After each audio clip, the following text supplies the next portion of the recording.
Èèyàn lé èwo lẹ ṣe káàbọ̀ sí Mashola Gist TV ò ṣe àlàáfíà ni ẹwà gbogbo lé ń kọ́. Gist tá a gbọ́ yìí ó tún lágbára díẹ̀ nítorí wọ́n ní kábíyèsí wọ́n ní wọ́n ṣàlàyé gbogbo nǹkan tí ó ń ṣẹlẹ̀ ní inú Odùduwà Palace, ìyẹn inú ààfin wọn àti gbogbo àwọn nǹkan tó yẹ kí wọ́n mọ̀ tí ó kọjú sí àwọn ní orí oyè. Nǹkan tá a gbọ́ ẹ̀yin èèyàn lè mọ̀ kí gbogbo ẹ̀yin tẹ́ ṣe darapọ̀ mọ́ Mashola Gist TV o. Ẹ káàbọ̀ sí orí Mashola Gist TV. Ọlọ́run Elédùmarè ọba láàánú á wà pẹ̀lú gbogbo ẹ̀yin ó subscribers àti ẹ̀yin ní subscribers wa. Nǹkan tí a gbọ́ òun ni wípé kábíyèsí ṣàlàyé fún Queen Naomi wípé nǹkan tí ò yé Queen Naomi ó pọ̀ ju nǹkan tó yé wọn lọ. Wípé Odùduwà àti orí ìtẹ́ tí àwọn wà yìí wọ́n ní oríṣiríṣi nǹkan ló dojúkọ ìtí àwọn tó jẹ́ pé àwọn ò dẹ̀ lè sọ pé àwọn ò ṣe, àwọn ò dẹ̀ lè sọ pé àwọn ò faramọ́. Wọ́n ní ìyàwó tí àwọn ń fẹ́ yìí wọ́n ní kì í ṣe pé bóyá ó wu àwọn láti fẹ́ ìyàwó o. Wọ́n ní ṣùgbọ́n gbogbo àwọn ìyàwó táwọn ń fẹ́ yìí wọ́n ní ó pọn dandan fún àwọn láti fẹ́ wọn nítorí ìtí àwọn ó require kí àwọn fẹ́ yàwó. Nǹkan tí wọ́n ní bàbá wa Erin lásán nìyẹn. Wọ́n ní kì í ṣe ìdùnnú àwọn láti fẹ́ wọn. Wọ́n ní ṣùgbọ́n ìtẹ́ tí àwọn wà àwọn gbọ́dọ̀ fẹ́ ìyàwó.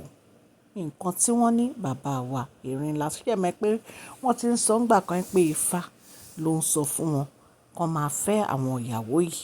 Wọ́n ní àwọn ìyàwó yìí ní í ṣe pẹ̀lú orí ìtí àwọn. Nǹkan tá a gbọ́ nìyẹn ò ẹ̀yin aráalé. Lẹ́yìn ìyẹn wọ́n wá ń sọ pé àwọn fẹ́ kí Queen Naomi kán dàgbà sí i nínú ọgbọ́n nítorí pé gbogbo àwọn inú tó ń bí yìí kò fara re tẹ́ àwọn lọ́rùn. Wípé Queen Naomi ń bínú bí ìgbà tó yẹ pé inú ìdùnnú àwọn ni láti máa fẹ́ àwọn ìyàwó yìí. Wípé kìdẹ́ ń ṣe ìdùnnú àwọn láti fẹ́ àwọn ìyàwó yìí, wípé nǹkan tí ìtí àwọn tó mú dání òun ni àwọn ń ṣe. Wípé kí Queen Naomi dáríjì àwọn tí àwọn bá ṣe Queen Naomi. Wípé kì í ṣe pé àwọn mọ̀ọ́mọ̀ ń ṣe gbogbo nǹkan táwọn ń ṣe yìí o láti fi hurt Queen Naomi. Wọ́n ní ṣùgbọ́n àwọn ń ṣe nítorí wípé ó ní ṣe pẹ̀lú ipò ọba tí àwọn wà. Ẹ̀yin èèyàn lé ẹ̀yin náà mọ̀ wípé kábíyèsí ní ìsìn wọ́n ti fẹ́ ìyàwó di 6. Wọ́n dẹ̀ ní arábìnrin míì tún wọlé bọ̀ ìyẹn Àṣàbí. Bí a ṣe gbọ́ bàbá wo Erin ńlá ní kì í ṣe pé bóyá àwọn làwọn lọ ń fẹ́ àwọn olórí yìí. Wípé ṣùgbọ́n wọ́n ń fún àwọn ní ìyàwó yìí ni. Wípé ó dẹ̀ ní í ṣe pẹ̀lú ipò ọba Ọ̀jájá the second tí àwọn wà. Nǹkan tá a gbọ́ nìyẹn o ẹ̀yin aráalé. Wọ́n ní kábíyèsí bẹ̀ Queen Naomi. Wọ́n ní bàbá kábíyèsí bẹ̀ Queen Naomi pé kí Queen Naomi kí wọ́n dáríjì kábíyèsí. Kí wọ́n forgive kábíyèsí tinútinú wọn. Kí wọ́n jẹ́ kí inú wọn yọ. Bí nǹkan tí kábíyèsí ò bá ṣe kí wọ́n dáríjì wọn. Mo ń mú gist yìí wá pọ̀ torí mi fẹ́ máa sọ kélekèle. Wípé kán dáríjì bàbá wa Erin ńlá wípé nítorí ọkọ ni olórí aya.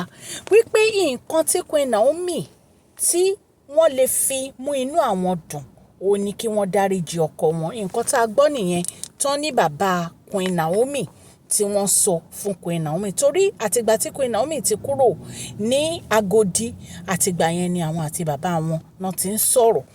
Ìgbà tí wọ́n wá sínú palace gan tí àwọn olórí yìí tí wọ́n ti Queen Naomi mọ́ta ìyẹn àǹtí wa tó ti Royal Manor tí ó jẹ́ kí Queen Naomi wọlé tí wọ́n ní ó pààrọ̀ kọ́kọ́rọ́. Wọ́n ní orí fóònù wọ́n ní wọ́n wà pẹ̀lú bàbá wọn tí wọ́n ń sọ̀rọ̀ ní mi kan mú gist yẹn wá fún yín.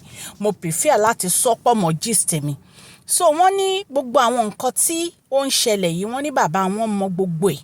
Wípé gbogbo ọ̀rọ̀ yìí wọ́n fi ń tọ́ bàbá wọn létí. Wípé kí wọ́n dáríjì kábíyèsí kí wọ́n move forward. Pé kò sí ẹni tó perfect láyé yìí. Kò sí nǹkan tí kábíyèsí ń ṣe tó jẹ́ pé wọ́n fẹ́ fi hurt Queen Naomi. Pé wọn ò mọ̀ọ́mọ̀ láti fi hurt Queen Naomi. Wípé ìfẹ́ tí ó wà láàrin àwọn àti kábíyèsí pé wọ́n lágbára wípé so kí kábíyèsí àti Queen Naomi kan parí gbogbo nǹkan tó bá wà láàrin wọn wípé kí wọ́n dẹ̀ move forward wípé torí àwọn mọ̀ wípé kì í ṣe ìfẹ́ kábíyèsí ní gbogbo àwọn olórí tí wọ́n ń fẹ́ yìí nǹkan tí wọ́n ní bàbá wọn sọ nìyẹn wọ́n ní kí Queen Naomi dáríjì bàbá wẹ̀rin ńlá ẹ̀yin èèyàn lé bí a ṣe gbọ́ wọ́n ní kábíyèsí ní kí Queen Naomi kí wọ́n ní sùúrù wípé kí wọ́n dẹ̀ fi orí jì àwọn ní gbogbo ọ̀nà tí àwọn bá ti ṣe wọ́n wípé nítorí àwọn fẹ́ kí nǹkan tí àwọn jọ bẹ̀rẹ̀ yìí kó parí kó work láàrin àwọn kí ìjà yìí kó parí. Kí Queen Naomi yọ́nú sáwọn wípé gbogbo nǹkan tó ń bí wọn nínú kan jẹ́ kó kúrò. Tí àwọn bá ti gbàṣẹ Queen Naomi kí Queen Naomi dáríjì àwọn nǹkan tá a gbọ́ tí wọ́n ní bàbá wẹ̀rin ńlá sọ ni wọ́n náà ń bẹ Queen Naomi o lóòótọ́ Queen Naomi fẹ́ ràn kábíyèsí wọ́n nífẹ̀ẹ́ kábíyèsí wọn ò dẹ̀ fẹ́ kí ìfẹ́ wọn kó túká nítorí ọmọ tó wà láàrin wọn ọ̀pọ̀lọpọ̀ èèyàn ló ti bẹ Queen Naomi bàbá wọn bẹ̀ wọ́n àwọn èèyàn jàǹkànjàǹkàn bẹ̀ wọ́n lórí ọ̀rọ̀ bàbá wẹ̀rin ńlá wọ́n ní kò sí ẹni tó gbọ́n tán láyé nítorí bàbá wẹ̀rin ńlá kò ń ṣọlọ́run bí mo ṣe máa ń sọ bí bàbá wẹ̀rin ló fẹ́ ìyàwó á fẹ́ wọn fúnra wọn ìtorí ẹ̀ ni ó dífá fún àwọn tí wọ́n ní wọ́n ń fún wọn ní ọmọ obìnrin oríṣiríṣi wọ́n ní ìyẹn ní í ṣe pẹ̀lú ìtẹ́ wọn ní àwọn èèyàn ń sọ̀rọ̀ àwọn èèyàn ń bínú ipe kí ló dé tó jẹ́ pé wọ́n máa fún kábíyèsí ní ìyàwó tí kábíyèsí ò ní reject nǹkan tá a gbọ́ nìyẹn wọ́n ní kí ni ṣé dandan ni kí kábíyèsí fẹ́ àwọn obìnrin yìí ni wọ́n ní ṣe bí àwọn nìkan kọ́ lọ bá àwọn rí àwọn ọba míì tó jẹ́ pé ìyàwó kan péré ni wọ́n fẹ́ àìmọye àwọn ọba tó fẹ́ ìyàwó kan ṣùgbọ́n wọ́n ní ti bàbá wẹ̀rin ńlá yàtọ̀ wọ́n nítorí àwọn ní onírìṣà ọba tó ju ọba lọ Majesty King wọ́n ní oríṣiríṣi ìyàwó ni wọ́n máa mú wá fún wọn ọ̀dẹ̀ gbọ́dọ̀ kọ́ nǹkan tá a gbọ́ nìyẹn o ẹ̀yin ará ilé wọ́n ní Queen Naomi sunkún wọ́n ní kábíyèsí dẹ̀ bẹ̀ wọ́n ẹ̀yin náà mọ̀ pé kábíyèsí nífẹ̀ẹ́ Queen Naomi wọ́n dẹ̀ lè fi Queen Naomi sílẹ̀ láti lọ oríṣiríṣi nǹkan ni àwọn olórí yìí náà ń ṣe nínú pálásì bàbá wẹ̀rin ńlá tí wọn ò fẹ́ kí Queen Naomi àti kábíyèsí jọ wà pọ̀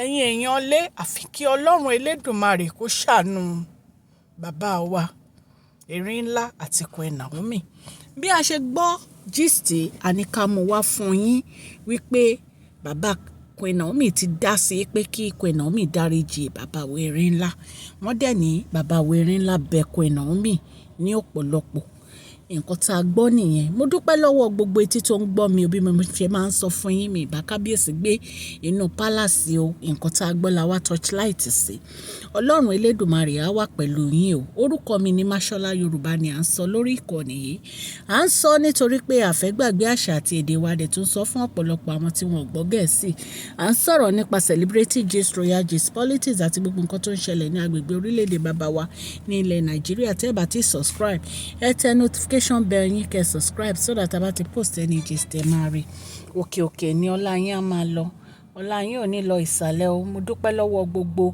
ẹ̀yin subscribers gbogbo bẹ́ẹ̀ ṣe ń share tẹ́ ń like tẹ́ ń comment gbogbo ẹ̀ la rí adúpẹ́ àtúnọpẹ́ dá gbogbo ẹ̀yin tẹ̀dẹ̀ ṣe darapọ̀ mọ́ Mashola akíyín káàbọ̀ sí orí gist wa ọlọ́run elédùnmarè á wà pẹ̀lú yín o wọn ò ní fi ẹnikẹ́ni ṣàwárì nínú wa o ẹ̀yin tẹ̀ ń ṣe ọjọ́ ìbí ní èní January 24th ẹ kú ọdún ẹ kú ìyèdùn ẹ̀mí yín á ṣe púpọ̀ ọdún láyé ẹ má gbàgbé kẹ́ fún fídíò yìí ní thumbs up o please share this video like and subscribe God bless you all Mashola Gist TV ń kí yín o.